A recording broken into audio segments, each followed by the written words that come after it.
Alright, YouTube, it's Ben Green here. I want to show you a little bit more of my Hot Wheels collection.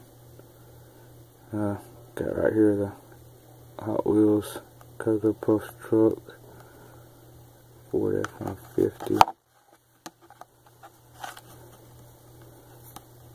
Very cool. Got the rubber tires, metal body, metal base, Real Riders, red line. Very cool.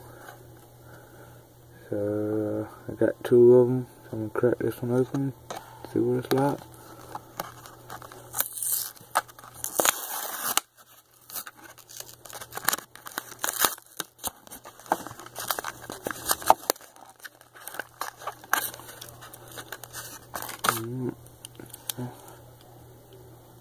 There it is. Uh-oh.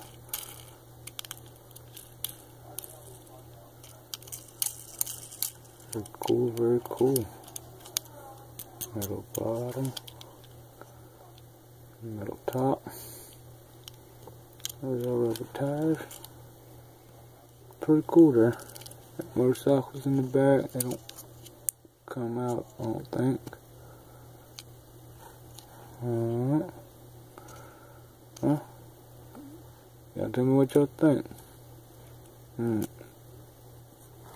Bye bye.